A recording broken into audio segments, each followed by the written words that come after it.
নমস্কার। মহাকাল চ্যানেলের আরেকটি নতুন গল্পে আপনাদের স্বাগত। জ্ঞান ও অজ্ঞান কি এবং কিভাবে অজ্ঞান নাশ করতে হয়, ঠাকুর একটি তার পথ দেখাচ্ছেন। এই নিয়েই আজকের আলোচনা।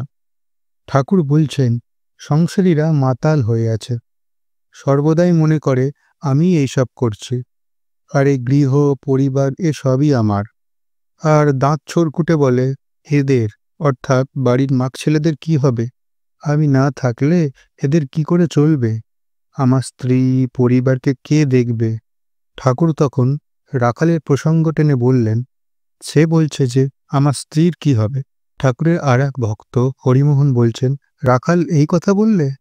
শ্রীরামকৃষ্ণ বলছেন, তা বলবে না তো কি করবে? যার জ্ঞান তার অজ্ঞানও আছে। লক্ষ্মণ রামকে বললেন, রাম এ কি আশ্চর্য, সাক্ষাৎ বশিষ্ঠদেব, তারও পুত্রশোক হলো? রাম বললেন, ভাই, যার জ্ঞান আছে তার অজ্ঞানও আছে, তাই জ্ঞান আর অজ্ঞানের পারে যাও।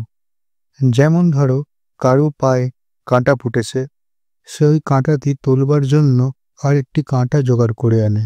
তারপর কাঁটা দিয়ে কাঁটাটি তুলবার পর দুটি কাঁটাই ফেলে দেয়।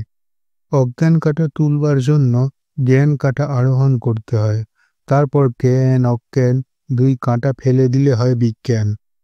ঈশ্বর আছেন এইটি বোধ করে তাকে বিশেষ রূপে জানতে হয়, তার সঙ্গে বিশেষ রূপে আলাপ করতে হয়, এরই নাম বিজ্ঞান। তাই শ্রীকৃষ্ণ অর্জুনকে বলেছিলেন, তুমি ত্রিগুণাতীত হও। এই বিজ্ঞান লাভ করার জন্য বিদ্যামায় আশ্রয় করতে হয়। ঈশ্বর সত্য, জগৎ অনিত্য, এই বিচার অর্থাৎ বিবেক বৈরাগ্য। আবার তার নাম গুণগান, ধ্যান, সাধুসঙ্গ, প্রার্থনা এই সব করতে হয়। এসব বিদ্যামায়ের ভিতর। বিদ্যামায় যেন ছাদে উঠবার শেষ কয় পৈঠা, আর এক ধাপ উঠলেই ছাদ। ছাদে উঠা অর্থাৎ ঈশ্বর লাভ। বিষয়ীরা মাতাল হয়ে আছে, কামিনী কাঞ্চনে মত্ত, হুঁশ নেই, তাই তো ছোকরাদের এত ভালোবাসি। তাদের ভিতর কামিনী কাঞ্চন এখনো ঢোকে নাই। আধার ভালো, ঈশ্বরের কাজে আসতে পারে। সংসারীদের ভিতর কাঁটা বাঁচতে বাঁচতে সব যায়, মাছ পাওয়া যায় না।